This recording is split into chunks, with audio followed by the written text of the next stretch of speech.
धन्यवाद सभापति महोदय। मैं आपका विशेष धन्यवाद देता हूं कि आपने मुझे बजट पर बोलने का अवसर दिया है। मैं अपने सभी साथी जो विपक्ष के बोले हैं उनसे अपनी बात को जोड़ते हुए मैं भी इस बजट के विरोध में खड़ा हुआ हूं। अध्यक्ष महोदय, ये बजट टारगेटेड बजट है, ये बजट फोकस्ड है। ये टारगेटेड फोकस्ड उन लोगों के लिए है जो बहुत संपन्न हैं, बड़े लोग हैं, उद्योगपति हैं, उनके लिए ये बजट बना हुआ है। और जो बात कही जा रही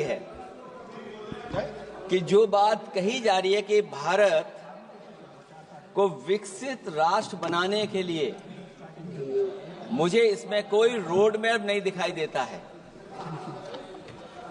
और रोड मैप इसलिए नहीं दिखाई देता अध्यक्ष महोदय कि जैसे ही बजट आया, सभापति महोदय, जैसे ही बजट आया हम लोगों ने वो तस्वीरें देखी हैं। वो जो तस्वीरों में दिख रहा है, इधर हाथों में हथकड़ी और पैरों में बेड़ियां, क्या सभापति महोदय 10 बजट इस देश के लिए इसलिए बनाए गए थे कि जब 11वां बजट आएगा तो पूरा देश और पूरी दुनिया ये देखेगी कि भारत के लोग हथकड़ी लगा करके और बेड़ियों को लगा करके भारत लौटाए गए। सभापति महोदय, मैं आपके माध्यम से ये बात कहना चाहता हूं कि अमेरिका जा रहे हैं तो पिछली बार हीरा लेकर के गए थे, इस बार सोने की जंजीर ले जाइएगा। जंजीर देखकर शायद उन्हें कोई और जंजीर याद आ जाए। और हो सभापति महोदय, हो सके तो कुछ बच्चे और महिलाओं को अपने साथ तो नहीं, किसी और जहाज में साथ लेते आएगा। वो जहाज भी तो भारत का ही होगा। इतना हक तो उनका बनता ही है कि कम से कम दूसरों की ठगी से शिकार कुछ लोग तो बाइज्जत देश लौट सकें। वैसे सवाल ये भी है कि आपके रहते ऐसी ठगी कैसे फल फूल रही है। और सभापति महोदय, इस ठगी से सबसे ज्यादा अगर प्रभावित कहीं के लोग हैं तो वो गुजरात के प्रभावित लोग हैं। क्या यही सभापति हमारे विकसित भारत की तस्वीर है? यादव जी, आप सीनियर मेंबर हैं। सभापति पार्लियामेंट्री वर्ड जो आप बोलते हैं थोड़ा सा सोच समझ कर बोलिएगा। ये ठगी वर्ड जो है थोड़ा सा इसको हटा दीजिएगा। सभापति महोदय, एक दूसरी तस्वीर में हम लोगों ने देखी, महाकुंभ, जो 144 साल बाद एक झूठा प्रचार किया गया। 144 साल। सभापति महोदय, बोलने दीजिए। सभापति महोदय, कुछ पॉइंट रेज करा। सभापति महोदय, ये 1 मिनट रुकिए। 1 मिनट, जस्ट मिनट। एस्ट्रोनॉम, 1 minute please, honourable member please. Yadav ji 1 minute please, आप बैठिए। सभापति महोदय, यादव जी आप बैठिए 1 मिनट, आप बोलिए। संविधान का आर्टिकल 25, 26, 27 और 28 ये कहता है कि आप किसी भी रिलीजन के खिलाफ किसी प्रकार की बातें नहीं कर सकते। ये लोग एंटी हिंदू है, ठीक है, ये लोग एंटी हिंदू है, ठीक है, पूरे कांग्रेस के। I got the point देख लेंगे सब, देख लेंगे इसको। I will see। Please be seated। आप लोग बैठिए, हम देख लेंगे। सभापति महोदय, हम देख लेंगे, आप बैठिए प्लीज। आप बोलिए, हम देख लेंगे। गौरव जी बोला है ना, प्लीज आप लोग बैठिए, बोलने दीजिए, नेता को बोलने दीजिए, माननीय नेताजी को बोलने दीजिए। वो महाकुंभ की तस्वीर, क्या हो रहा है? ये भड़काना चाहते हैं। सभापति महोदय, ध्यान भड़काना चाहते हैं। 1 मिनट, कोई भी ऐसा वर्ड करके नहीं आए हो, कोई भी आस्था के विरुद्ध में बोला, आपको कोई उसको हटा अधिकार दीजिए। नहीं बनता है। आप स्नान करके नहीं आए हो, आपने स्नान नहीं किया कुंभ में। बोल दिया मैंने, सभापति बोल दिया महोदय, मैंने, बोल दिया प्लीज।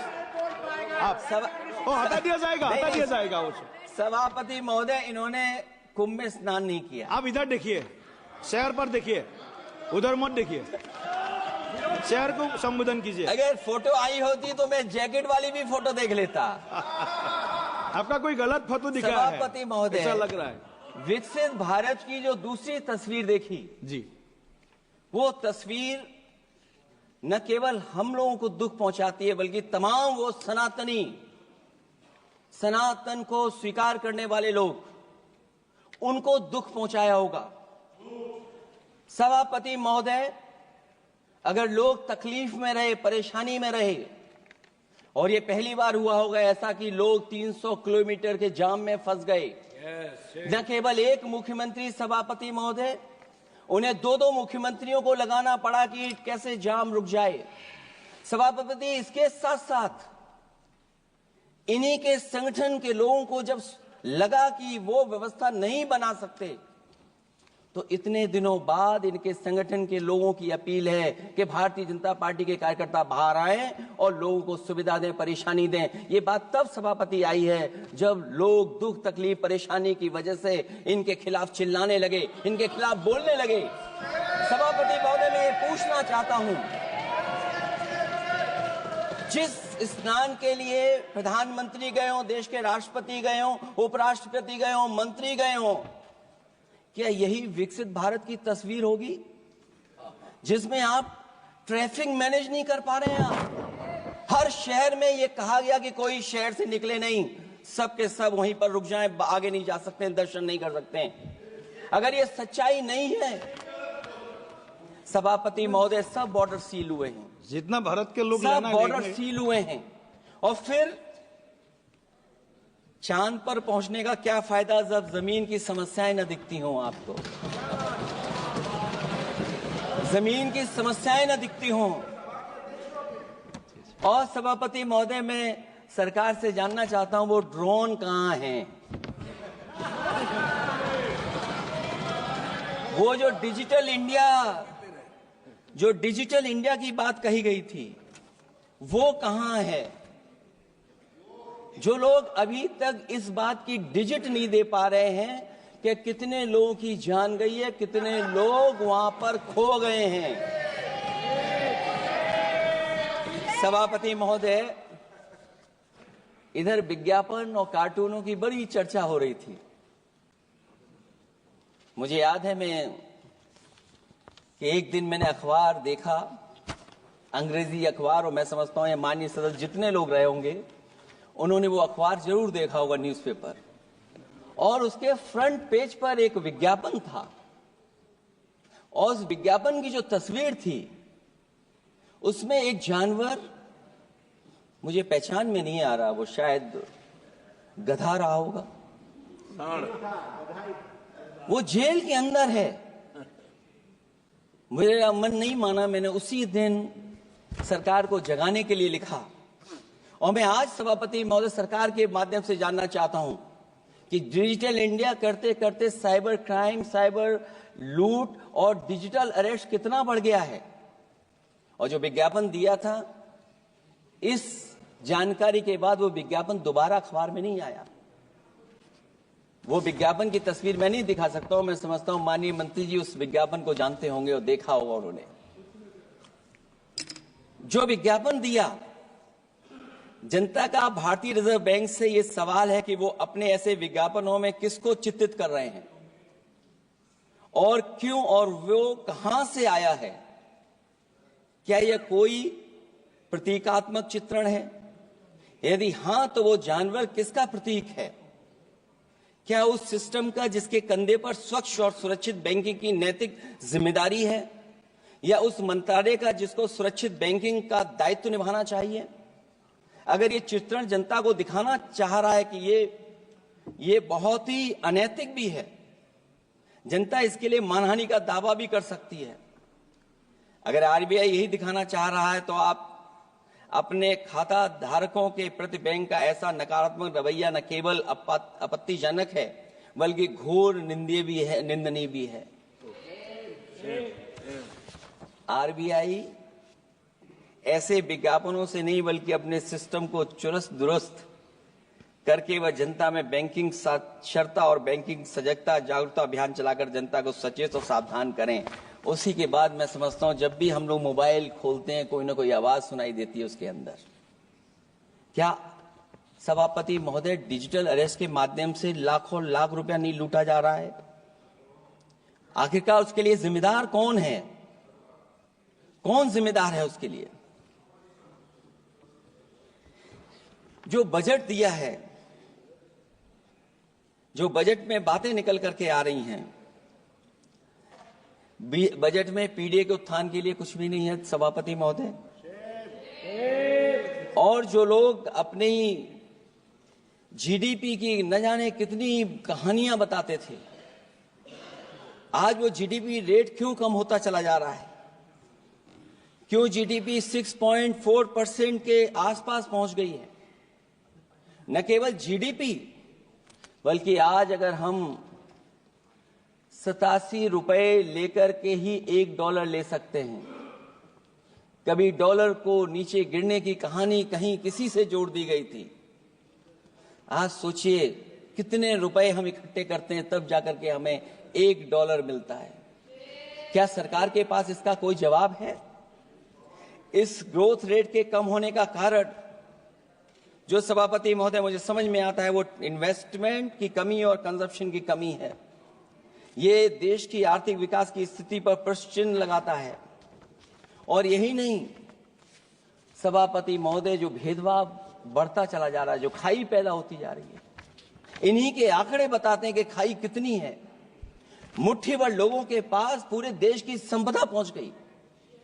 जो ज्यादा लोग हैं वो गरीब हैं। उनके जीवन यापन के लिए 80 करोड़ लोगों को आपको राशन बांटना पड़ रहा है। क्या यही विकसित भारत की तस्वीर है? और फिर दुनिया में हम पर कैपिटा इनकम में कहां खड़े हैं? अगर हम केवल सरकार से सभापति महोदय आपके माध्यम से जानना चाहें कि जिन परिवारों को आप राशन दे रहे हैं उन परिवारों की पर कैपिटा इनकम क्या है? और अगर विकसित भारत की तस्वीर लेकर के ये सरकार चलना चाहती है तो कम से कम सरकार की सभापति महोदय जिम्मेदारी बनती है कि जो 80 करोड़ लोग राशन पा रहे हैं उनके आपकी पर कैपिटा इनकम क्या है। एक बहुत प्रिय काम सरकार का है, इतना प्रिय है कि उसका नाम बदल करके इज्जत घर कर दिया गया। मुझे याद है कि एक छत्तीसगढ़ में बुजुर्ग मां जिसने बकरी बेच करके अपना शौचालय बनाया था, और बकरी बेचने के बाद शौचालय जब बनाया तो देश के प्रधानमंत्री जी ने उनका सम्मान किया। आखिरकार सवाल यह है कि बकरी उसे क्यों बेचनी पड़ गई? इसका मतलब यह है कि आपकी जो बनाई हुई स्कीम है वो जमीन पर नहीं पहुंच रही है, उसके लिए पर्याप्त पैसा नहीं पहुंच पा रहा है। आखिरकार पैसा क्यों नहीं पहुंचा, ये तो सरकार की जिम्मेदारी है। और फिर सभापति महोदय जो शौचालय बनाए हैं उनमें पानी किसी में नहीं पहुंचता। क्या यही विकसित भारत की तस्वीर बनेगी? वैसे तो सभापति महोदय हम लोग डबल इंजन बहुत सुनते थे, और अब इस बजट में 2 इंजन और बढ़ गए हैं। सभापति महोदय ये 4 इंजन वाला है बजट। 4 इंजन। लगता तो ऐसा है कि ये एक के बाद एक इंजन खराब हो गया होगा, इसीलिए इन्हें 4 इंजन लगाने पड़े हैं। ये जनता को धोखा दे रहे हैं 4 इंजन की बात कर करके। क्योंकि जब उत्तर प्रदेश को देखते हैं तो वहां पर जो डबल इंजन की सरकार चल रही है वो डबल ब्लंडर कर रही है। उनके डबल ब्लंडर देखने को मिलने हमें। और अगर ये 4 इंजन की सरकार है, जो सबसे पहला इंजन है सभापति महोदय वो हमारे किसान और कृषि का है। 10 साल गुजरने के बाद भी और इतने बजट आने के बाद भी आज तक किसानों की आय दोगुनी नहीं हुई। ये हमारे तमाम माननीय सदस्य समय समय पर अपने क्षेत्र की जो समस्या है फसल को लेकर के सवाल खड़ा करते हैं। कई किसान नेता आंदोलन कर रहे हैं, अभी भी आंदोलन चल रहा है। सभापति महोदय, इस सरकार के पास जो विकसित भारत का सपना दिखा रही है, अभी तक किसान की आय दोगुनी कैसे हो उसका कोई रोड मैप नहीं है इनके पास। अगर कोई रोड मैप रहा हो तो बता दें हमें। और फिर एमएसपी की कानूनी गारंटी, सभापति महोदय, हजारों किसानों की जान चली गई कि एमएसपी को कानूनी गारंटी मिले, लेकिन आज भी वो गारंटी नहीं मिल पा रही है। क्या यही हमारा विकसित भारत होगा जिसमें किसान को एमएसपी नहीं मिलेगी, उसकी कोई गारंटी नहीं है?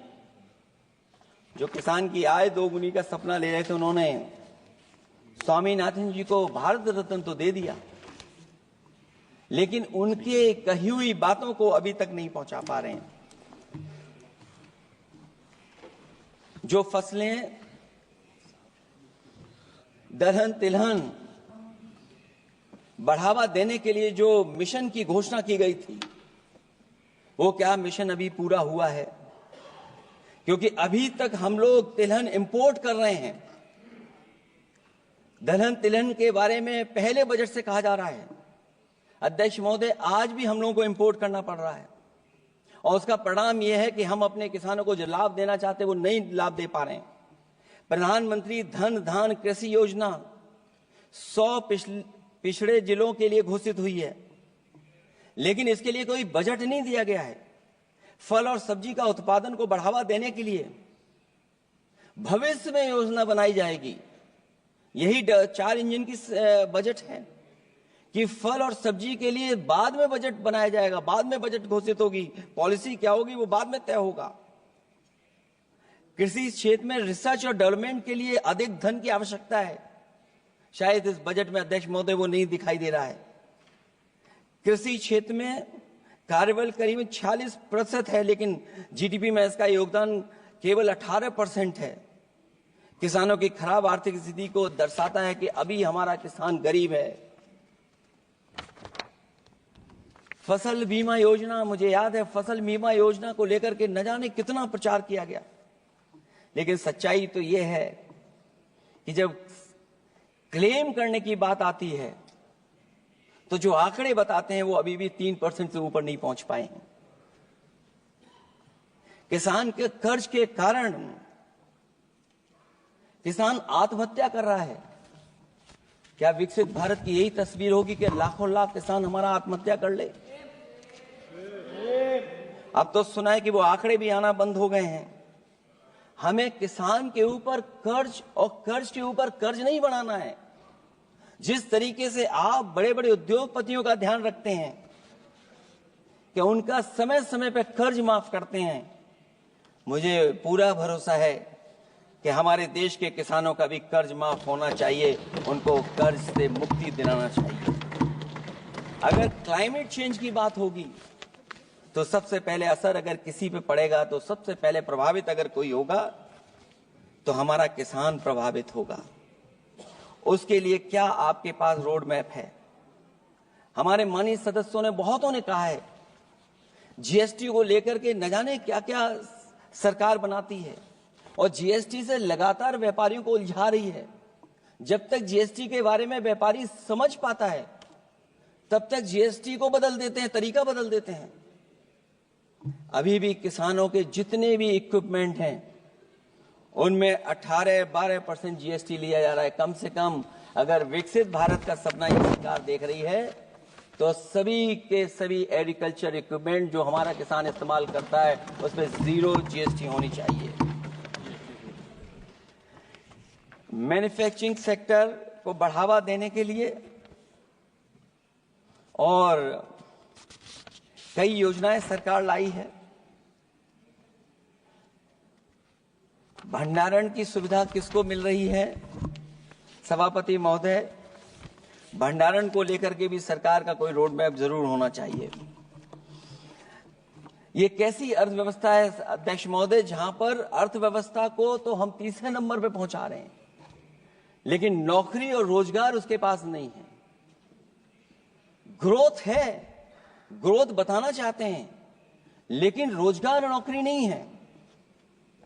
जो इनके मैन्युफैक्चरिंग के तमाम मिशन थे, नेशनल मैन्युफैक्चरिंग मिशन,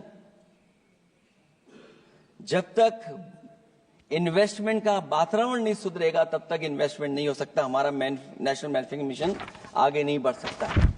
दूसरा इंजन इन्होंने बताया एमएसएमई, और एमएसएमई को लेकर के बहुत चिंता व्यक्त की। बजट भाषण में एमएसएमई सेक्टर को विकास का द्वितीय इंजन बताया गया, जो सही है, परंतु एमएसएमई के विकास के लिए बजट में कोई विशेष व्यवस्था नहीं की गई है। भारत में एमएसएमई के क्षेत्र में 11 करोड़ लोगों को रोजगार प्रदान 11 करोड़ लोगों को रोजगार प्रदान करता है, और इसमें सबसे ज्यादा रोजगार मिलता है जो कि हमारी माइक्रो यूनिट्स हैं, उनके लिए कोई योजना नहीं है। उनको विशेष मदद के लिए कोई प्रावधान न पहले किया गया न इस बजट में किया गया है। मैं केवल यूपी के बारे में कहना चाहता हूं कि यूपी में लगभग 96 लाख एमएसएमईज हैं, लेकिन केवल 14 लाख पंजीकृत हैं। पूरे देश में 6 करोड़ हैं।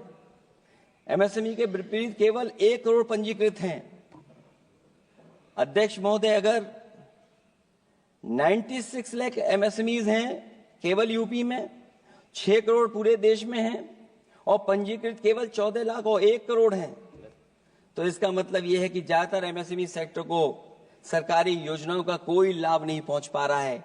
मुझे उम्मीद है कि एमएसएमई को लाभ पहुंचाने के लिए सरकार जागरूक होगी और अपनी डबल इंजन सरकारें जहां जहां चल रही हैं उनको जगाने का भी काम करेंगे। अध्यक्ष महोदय, एक समय ऐसा भी था जब लोग बजट के आने पर खुश होते थे, क्योंकि बजट नई उम्मीद जगाता था, देश और जनता को आगे की ओर ले जाता था। लेकिन भाजपा सरकार के बजट में न देश के विकास के लिए कुछ होता है, न जनता की तरक्की के लिए। बजट मायूसी लेकर नहीं आना चाहिए। बजट देश का आर्थिक मानचित्र होता है।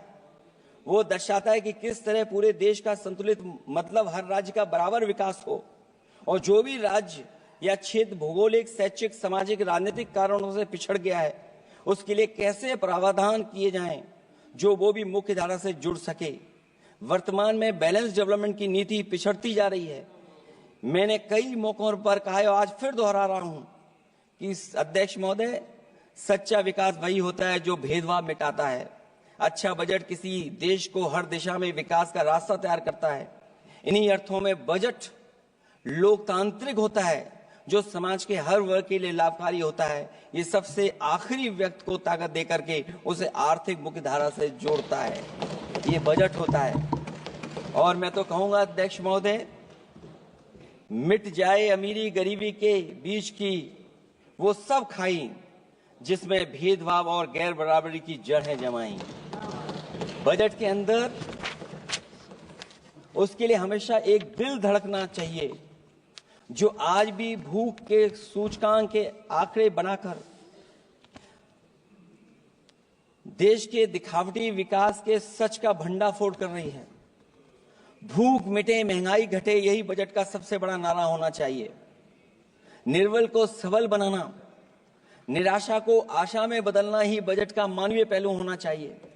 बजट का सबसे बड़ा सिद्धांत कमजोर के प्रति हमदर्दी होना चाहिए।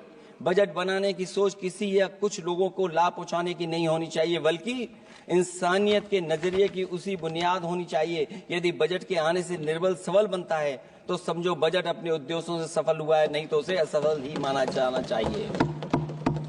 अध्यक्ष महोदय, रोटी की भूख किसानों को विश्वास में लेकर ही मिटाई जा सकती है।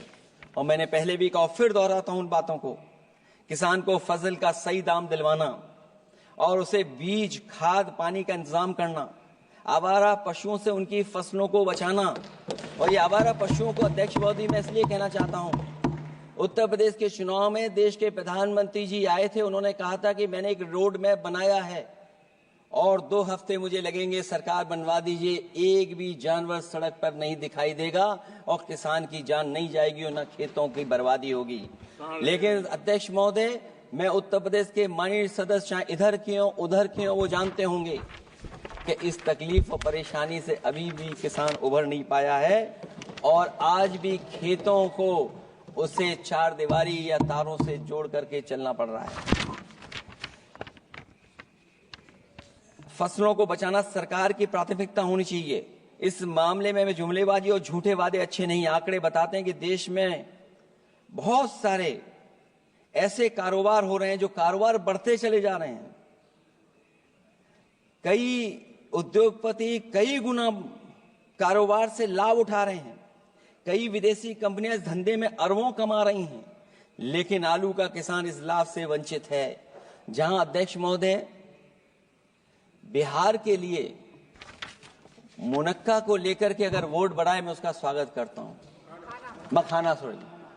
मखाने को लेकर के एक कदम आगे चला गया, मैं दूसरे स्टेट में पहुंच गया अध्यक्ष महोदय। लेकिन मखाने का जो बोर्ड बनाए, लेकिन हमारे साथियों मखाने का ध्यान रखना, जिस तरीके से पॉपकॉर्न का मीठे और नमकीन में जीएसटी में हेरफेर हो गया है, कहीं आपके मखाने में भी मीठे का जीएसटी अलग हो, नमकीन का अलग हो, गुड़ वाले का अलग हो मखाने में। हाँ, कहीं वैसा ही ना करेंगे। आज किसान का आंदोलित होना सरकार की विफलता का सबसे बड़ा उदाहरण है। सरकार और किसान के बीच भरोसे के बिना भूख नहीं मिटाई जा सकती है। समय पर बीज खाद को मिलना, कृषि ऋणों को माफ होना, एमएसपी दिलवाना सरकार का दायित्व है। वो इससे बच नहीं सकती। किसानों के हिस्से में काले कानून नहीं, सतरंगी भविष्य आना चाहिए और ये सरकार काले कानून ला करके हमारे किसानों को अपमानित करना चाहती है। वहीं अध्यक्ष महोदय, हमारे मानव संसाधन के लिए स्वास्थ्य एक बड़ी चुनौती है। चिकित्सा स्वास्थ्य में सुधार होना बेहद जरूरी है। आज के समय की सबसे बड़ी जरूरत है कि हर शरीर को पोषक आहार मिल सके, कार्य की दशाएं अच्छी हों, वर्क लाइफ बैलेंस सही हो, जिससे मानसिक रूप से भी लोग स्वस्थ रहें। इसके अलावा पर्यावरण को भी अब स्वास्थ्य के बड़े कारक के रूप में लेना होगा। एनवायरनमेंट को हेल्थ फैक्टर के रूप में देखना होगा। हर तरह के प्रदूषण को रोकना होगा, हरियाली बढ़ानी होगी। साथ ही एक बात और अहम है, और वह है हर तरफ नकारात्मकता, नफरत का प्रचार। इससे इंसान के अंदर निगेटिविटी आती है, आपस का विश्वास और सौहार्द टूटता है। इसके परिणाम स्वरूप इमोशनल सपोर्ट सिस्टम फेल होने लगता है। फेक न्यूज लोगों को मानसिक रूप से धीरे धीरे बीमार बना रही है। इसे हर हाल में रोकना होगा। और अध्यक्ष महोदय, इसमें विपक्ष से ज्यादा सरकार की जिम्मेदारी है, क्योंकि कई मौकों पर हम लोग देखते हैं कि सरकार जितना अपने आप का प्रचार करना चाहती है, उससे ज्यादा दूसरों को कैसे बदनाम किया जाए उसके लिए प्रचार करती है। ये शायद सरकार की जिम्मेदारी बड़ी बनती है। इससे देश के मानव संसाधन में जो जानबूझ करके आपसी अविश्वास बढ़ाया जा रहा है और समाज में सौहार्द को भी जानबूझ करके घटाया जा रहा है, जिससे कुछ लोग अपनी सियासी रोटियां सेक सकें, इसके लिए सख्त कानून लाना चाहिए। अध्यक्ष महोदय, एक तरफ सरकार लोगों को सही इलाज नहीं दे पा रही है, दूसरे जीवन और स्वास्थ्य बीमा पर भी टैक्स लग रहा है। सरकार मुनाफा कमाने के लिए नहीं बनती है, बल्कि जनता के कल्याण के लिए बनती है। ये बात कुछ लोगों को याद रखनी चाहिए। अगर आप अध्यक्ष महोदय, अगर काम है भी तो सही दाम नहीं मिल रहा है। ये बात अगर एक पढ़े लिखे युवा के लिए सही है, तो एक मजदूर के लिए भी दिन भर कमर तोड़ मेहनत तो करता है, लेकिन उतना पैसा मजदूरी में नहीं पाता है कि अपनों का अपना पेट भर सके। आज जबकि देश की अधिकांश आबादी युवा है, ऊर्जा से भरी हुई है, कुछ करना चाहती है, ऐसे में सरकार को सिर्फ ये करना है कि वो देश के कारोबारी वातावरण और व्यावसायिक व्यवस्था का निर्माण करे, लोगों के टैलेंट को पहचाने, उसकी सच में स्किल मैपिंग करे, जिससे युवा को प्रतिभाओं के अनुसार उसको काम रोजगार मिल सके, जिससे युवाओं को देश के निर्माण में अपना योगदान करने का मौका मिले। अध्यक्ष महोदय, जब से ये सरकार बनी है, महंगाई बढ़ती चली जा रही है। महंगाई कहां पहुंच गई है सरकार को बेहतर पता है, आकलन है उनको। इसलिए अध्यक्ष महोदय, महंगाई एक ऐसी समस्या बनकर उभरी है जिसने हर कौर को भारी बना दिया है। जिस तरह सत्ता में बैठे हुए लोग राजनीतिक चंदे के नाम पर कंपनियों से उगाही कर रहे हैं, दरअसल वो भी दामों के बढ़ने का एक बहुत बड़ा कारण है। सरकार ने मुनाफाखोरी की लगाम खोल दी है और मुनाफाखोरों को छुट्टा बैल हो गए हैं। आजाद भारत के इतिहास में भी नोटबंदी और जीएसटी दो सबसे बड़े आर्थिक सुधार हैं, सुधार नहीं बल्कि सबसे बड़े आर्थिक विकार बनकर के उभरे हैं। और अध्यक्ष महोदय, मैं याद दिलाना चाहता हूं, नोटबंदी के समय पर बैंक की लाइन में एक मां लगी थी गर्भवती, जो बच्चा जन्म लिया उसका नाम हम लोगों ने खजांची रखा है। अब वो काफी बड़ा हो गया है, साइकिल भी चला लेता है। अध्यक्ष महोदय, मैं कहूंगा सरकार से कम उसको ही गोद ले लें आप। अध्यक्ष महोदय, मैं चाहूंगा कि आप उसको गोद ले लीजिए। नाम जब आप गोद ले लेंगे तो नाम भी आप अपने हिसाब से रख पाएंगे। किसी भी आर्थिक सुधार का लक्ष्य ये होता है कि आर्थिक गतिविधियां सुचारू रूप से चल सकें और आसान होंगे, जिससे अर्थव्यवस्था दिन दूनी रात चौगुनी तरक्की करे। लेकिन इन सुधारों के आने के बाद से अर्थव्यवस्था की गति कछुआ की चाल जैसी हो गई है, जिसकी प्रमाण है कंपनियों की ग्रोथ का काम होना, उनकी बिक्री का घट जाना, यहां तक कि फास्ट मूविंग कंज्यूमर गुड्स भी 2% से ज्यादा आगे नहीं बढ़ पा रहा है। इसका सीधा मतलब यह है कि लोगों के पास पैसों की किल्लत हो गई है और वो रोजमर्रा की जरूरत तक खर्च नहीं करना चाहते हैं। ऐसे में उनकी बचत कहां से होगी, और जब बचत नहीं होगी तो लोग क्या तो खाएंगे और क्या बाजार में लगाएंगे। लोगों में भविष्य को लेकर कितनी अनिश्चितता और चिंता है कि वो अपने जमा पैसे अपने पास ही रखना चाहते हैं। इसलिए व्यापार में बढ़ोतरी नहीं हो पा रही है, बैंकों में भारी किल्लत है, पूंजी का निर्माण नहीं हो पा रहा है और लोग निवेश के लिए आगे नहीं आ रहे हैं। और इसलिए मैं अध्यक्ष महोदय कहना चाहता हूं कि उत्तर प्रदेश सरकार ने एक बहुत बड़ा आयोजन किया था, इन्वेस्टमेंट मीट, 40 लाख करोड़ का एमओयू हुआ। मैं अध्यक्ष महोदय आपके माध्यम से जानना चाहता हूं सरकार से, अध्यक्ष महोदय मैं आपके माध्यम से सरकार से जानना चाहता हूं कि जो अपने आप को डबल इंजन की सरकार कह रहे हैं, वो उत्तर प्रदेश के इन्वेस्टमेंट के लिए क्या सहयोग कर रहे हैं। ये दुर्भाग्यपूर्ण है कि आत्मनिर्भरता की बात करते हुए भी हमारा शेयर बाजार विदेशी निवेशकों पर निर्भर करने लगा है।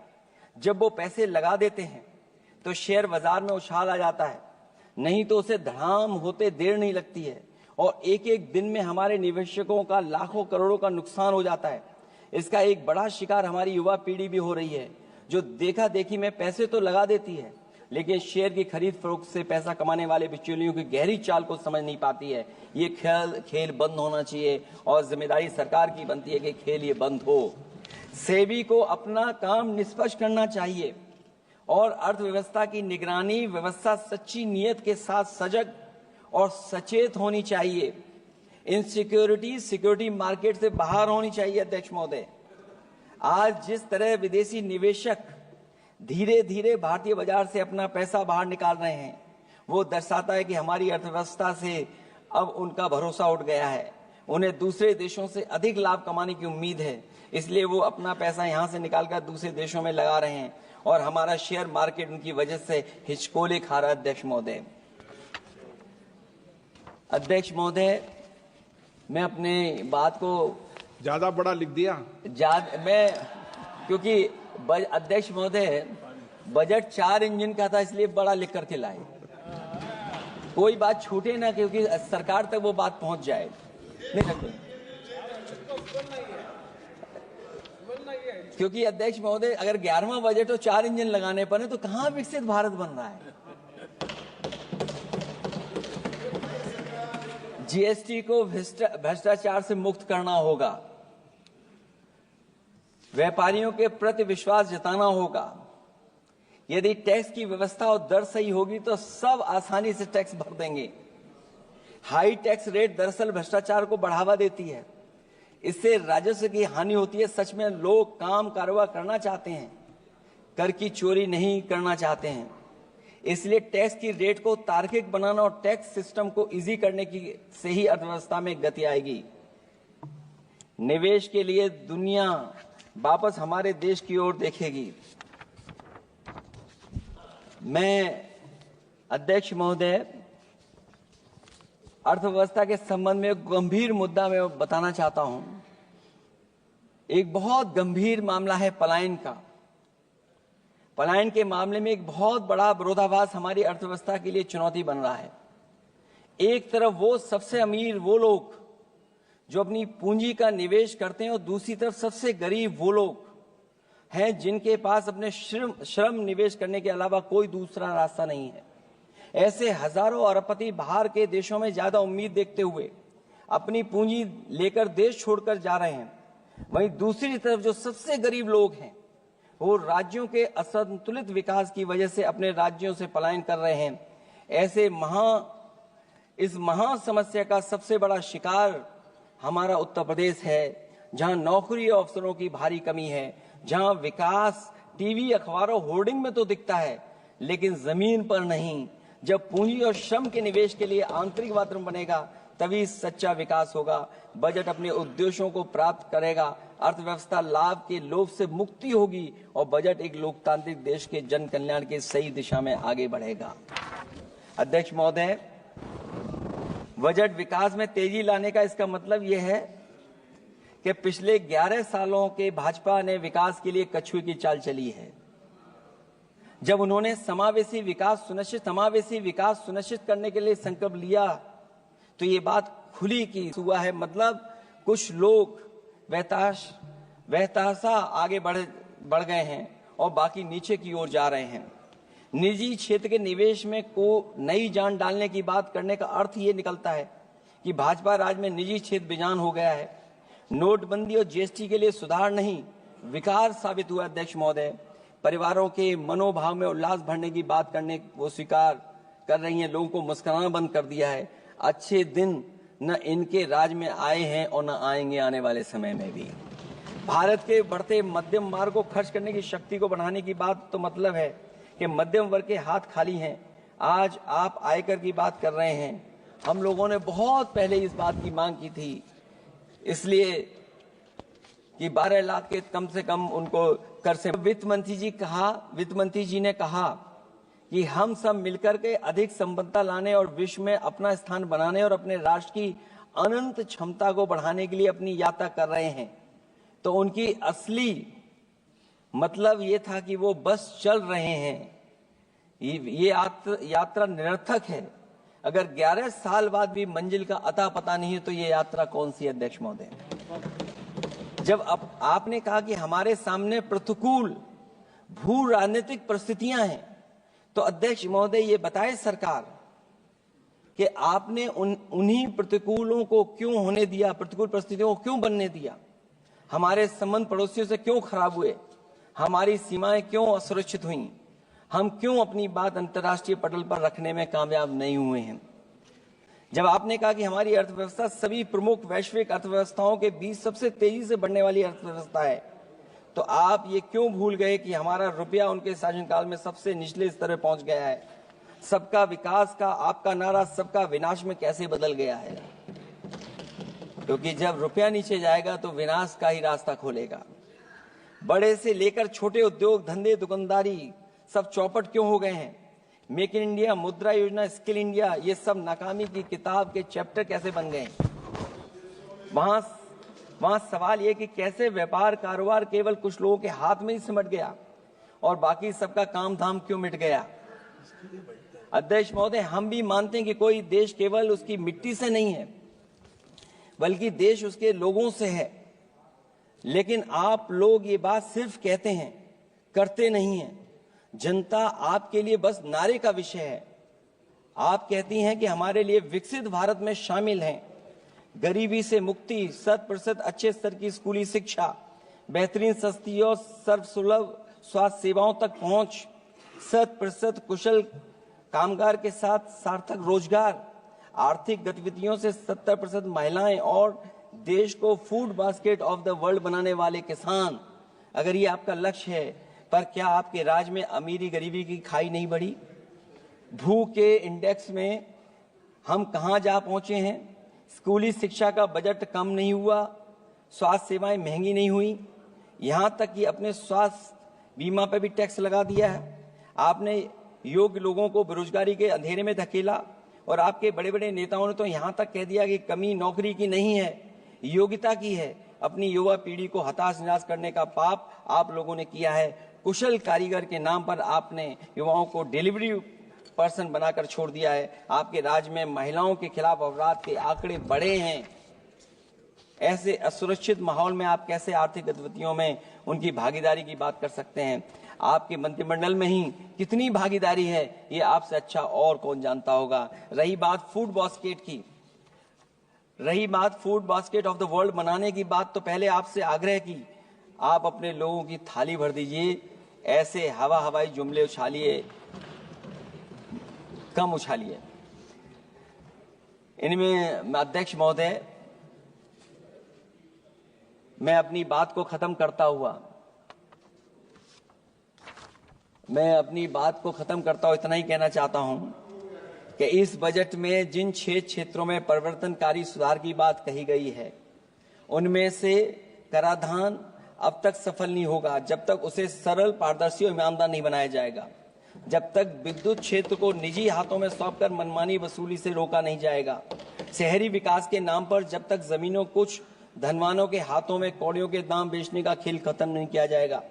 खनन के नाम पर जब तक जल, जंगल, जमीन पर आदिवासी पारंपरिक अधिकार की हकमारी की हेराफेरी रोकी नहीं जाएगी, और जब तक वित्तीय क्षेत्र और विनियामक सुधार की निष्पक्ष कोशिश नहीं की जाएगी। अंत में मैं अध्यक्ष महोदय इतना ही कहना चाहूंगा कि असली तरक्की है वही जो हर फर्क मिटाती है। असली तरक्की है वही जो हर फर्क मिटाती है, जो हर तरफ खुशहाली के गुलशन खिलाती है। इन्हीं शब्दों के साथ अध्यक्ष महोदय मैं धन्यवाद देना चाहता हूं। मैं इस बजट का विरोध करता हूं। ये रोड मैप कहीं नहीं दिखाता है कि जिससे विकसित भारत बने। बहुत बहुत धन्यवाद अध्यक्ष जी आपका। श्रीमती हेमा मालिनी।